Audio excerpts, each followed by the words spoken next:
Netflix hasn't been pulling out the best of films of late. Some of them have been pretty decent, some of them have been pretty, well, not. But today they pulled out something pretty good, pretty interesting. And the film that we're going to be talking about today is called Pinocchio.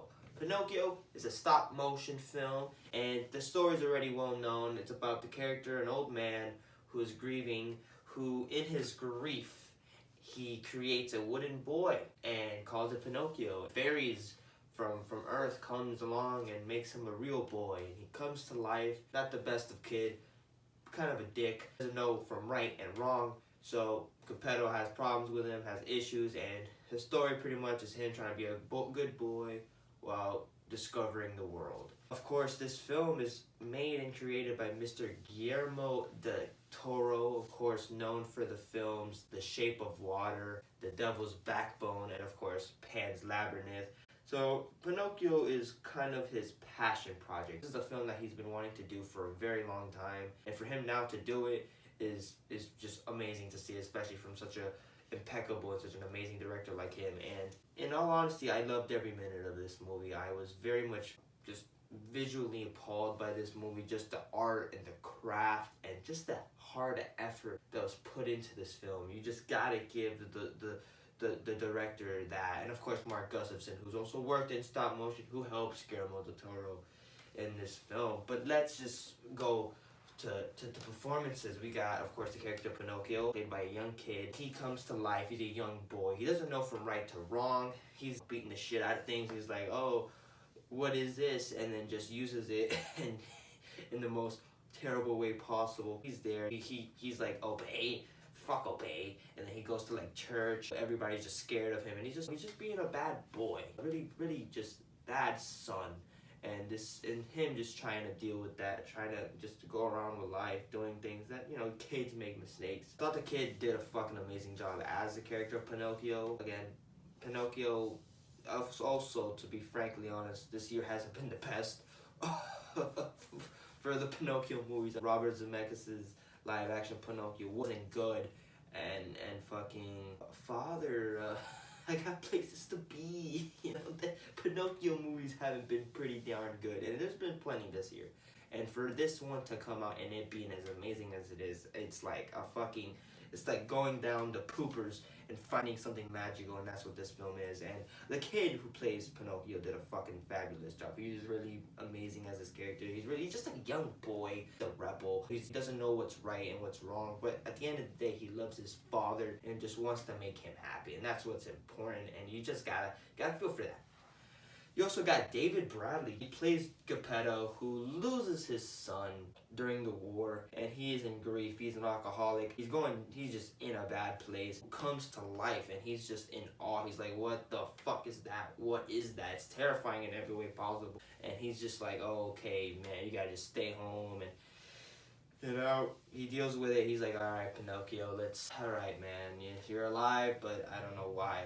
But here we go, we gotta deal with it, and you gotta go to school, boy. You gotta be a school kid. I thought David Bradley played this character just amazing. There's been iterations of Geppetto throughout the years. Of course, the well-known ones from the 40s. I feel like this version of Geppetto is more real. It takes the story of him losing his son, and you actually seeing it and knowing it. You always understood that's why he creates the wooden boy. You understood that's mostly the reason for it, but you really never see it. And this film really showed you that grief and that sadness of losing your son. And it's just a really shitty, really terrible thing that a father should never experience in their lives. And I thought David Bradley plays a character like that. An old man who's just been through a lot and just who's grieving and not the best way, but he's doing his best and creates this young boy who comes to life. And Bradley just did a fucking marvelous job as this character, and you just gotta give it to him. It's one of the best performances of the film because he just gives so much effort and so much work, and it's just amazing. Of course, other characters, you got Cricket, played by Mr. Ewan McGregor, so that was awesome. He's this novelist who's writing a book about his life story, but again, he lives in a pine tree, and that's his home. But Mr. Geppetto's like, alright buddy, let's fucking ruin that. Rips it apart, So Cricket has nowhere to live, and then when he sees that his house has become the fucking Pinocchio, he's like, "That's my home. What are you doing?" So of course he's there. Of course the fairy gives to him to protect the boy. If he helps the boy become a good boy and a good son, you get a wish. He's like, "Alright, man, that's I'm in for it," and he tries to help Pinocchio become a good boy. I love Ewan McGregor as an actor ever since Star Wars. So it's really cool seeing him in movies more. I fucking love Ewan McGregor. And yeah, he's great as Cricket. He's great. He really is great. I like his trying to help out. He's also writing a book about himself, so he's kind of doing things for himself. But he also cares and wants to help Pinocchio become a good boy. And throughout the movie, I love the running joke of him just trying to do a little song, but it's just him getting fucking interrupted all the time. It's funny as hell. And I just like the character of Cricket. You also got Christoph Waltz, an amazing actor, let's just say. He plays the character of, like, he's the leader. He's the guy, the fucking of the parade. The parade guy, yeah, he's the shit. He sees Pinocchio and he's like, "Alright, man, he's a star, and we gotta grab him, we gotta fucking take him. He's gonna do our show the best way possible." And Christoph Waltz is awesome. This character is just a sleazy son of a bitch. Just, you can very much tell this man's got an agenda, and you don't see it that much. You see it in the beginning, but by the end you're like, "Alright, this dude's a straight asshole." And yeah, his agenda comes along, and I thought Christoph Waltz plays this villain beautifully. I mean, Christoph Waltz is just an amazing villain nonetheless. I mean, fuck, Hans Landa is like one of the best villains of like the fucking 21st century. And yeah, he does it beautifully. All the actors. Also, Cate Blanchett plays a monkey in this movie. Like, yeah, she's the helper of the guy, of Christoph Waltz. She's kind of a slave. The monkey's kind of a slave to him, and just been a slave to him, and he's just been corrupted by this guy. Just makes monkey noises for this entire runtime. I didn't fucking know Sheeman did that. That's the thing. I didn't even know that was Cate Blanchett, so I saw the credits and it's like, what the fuck? She played a monkey, just making monkey noises for this whole runtime. That's crazy. That just shows you the talent of Mrs. Cate Blanchett. If everybody's like, "Oh, Cate Blanchett, good actress," she's already a great actress. But seeing this, like, God Lord, man, her talent just improves every fucking day, man. She makes monkey noises, man.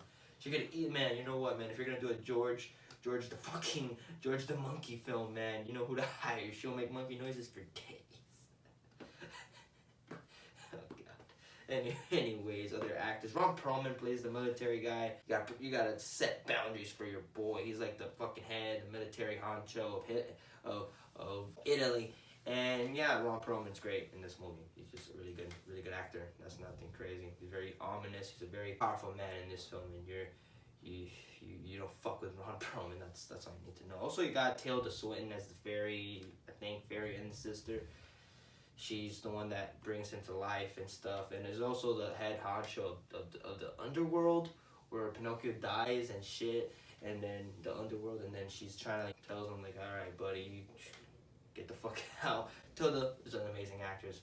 It's great. I love seeing that she's in the same film as Cate Blanchett, because both of them as actresses are amazing, and I thought Tilda Swinton did a great job.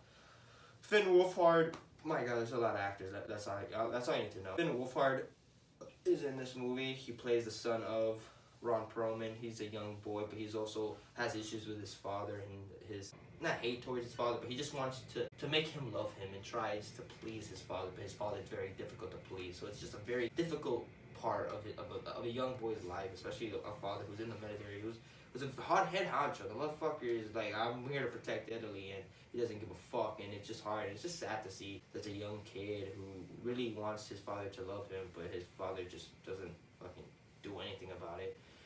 I thought Finn Wolfhard did a great job. I thought Finn Wolfhard as an actor. I mean, again, I don't know him as an actor. I mean, he's only done fucking Stranger Things and other films like It and all that. But like, I feel like this film shows his really like acting capabilities, like as a real capable actor. Again, we haven't seen Finn Wolfhard capably acting like that. I mean, Stranger Things season 1 and 2, I think, but like when Finn Wolfhard of late in those shows hasn't really showed his like really acting capabilities. I thought this film really showed it, and Finn Wolfhard is fucking great in this movie. And all around performances were top notch through and through. Everybody did a fantastic job acting, writing, performing. Everything did a great job. The direction by Del Toro is top tier. I love this stop motion. I love how this film is made. It really is just a Guillermo del Toro film, but in stop motion. It's just this monster flick, this creature, and the way he creates the character of Pinocchio is fucking amazing. It's just his own character, and it makes it so different, so original. A character that we've already known for fucking a half a century. So just to see his way and his likeness and his way of creating this character and making it as original is just something to be seen. And I thought it was awesome. The animation is amazing. I love stop motion. I've always had. So this film just gives me more of that love of stop motion. So that's nothing out of the normal. The chemistry between everybody's great. Cricket, Pinocchio, I thought they very much work very well together. I thought both of them really are proud to work with each other. Geppetto and Pinocchio, man, they have a great chemistry together. They're trying to, again, he sees Pinocchio as his boy, but he doesn't really treat him as his son, because like, again, he's like, all right, well, what the fuck, how did this happen? He's still in kind of shock, but Pinocchio's also being just a bad boy, but it's just he loves his father. It's just that dynamic, and a really beautiful dynamic, and by the end it's just so beautiful to a point where I'm just almost tearing up, man. This is the most, again, I don't cry much in films, but this film specifically almost made me fucking cry. Alright, like really close. This is the closest I've had of a tear in films in a while. The chemistry is top notch. The music is really good. The guy who did the music did a top notch job. The singles, the songs are really good. I feel like these songs of Pinocchio, of course Pinocchio, the 1940, has just fucking songs that are iconic. I feel like this film itself is gonna have those kinds of songs. I mean, there's really great songs in this film. This movie's awesome. I loved every minute of it. I'm just glad Guillermo del Toro did a Pinocchio film. I was looking forward to this movie because it's Guillermo del Toro doing Pinocchio. This is something that everybody has been talking about. It's been something people have been wanting to see, and now it being a reality and actually seeing it's fucking impeccable. It's an amazing work of art. And I just loved every minute of it. I think this film is definitely a up-and-comer of winning Best Animated Film. I'm pretty sure it will. There hasn't been a lot of amazing animated films this year that I can think of right now out of the top of my mind. I might have to just check through. But this film is amazing, and I loved it. I truly, truly, really, really loved it. And I'm going to give this film, without a doubt, a 5 out of 5 stars. I fucking absolutely love this movie. It was just such a heartfelt movie. It's just so much heart to it, and it's just amazing and just so real. The story itself is just very realistic with the war between Italy, and just everything is so realistic and so real. I mean, Pinocchio dealt with it in a more fantasy, more child-friendly manner. This film is still kind of like a child-friendly film, but it's just much darker and it's much real. It feels real. And it's really real. That's all you need to know. It's very much real. It feels like real shit is happening. And it's sad, and at times it's really sad and heartbreaking, and at times it's beautiful, and I fucking loved every minute of it. So that's my thoughts for Guillermo del Toro's Pinocchio. If you have not seen it, go ahead and check it out. It's on Netflix. It's definitely one of the best films on Netflix right now, so check it out. And I'm going to try to see Knives Out 2 on Netflix as quickly as possible. I give you that review. And yeah, thank you very much for sitting through my review, and I hope you guys enjoyed it. I hope you guys were entertained, and that's all I have to say. See you guys in the next review.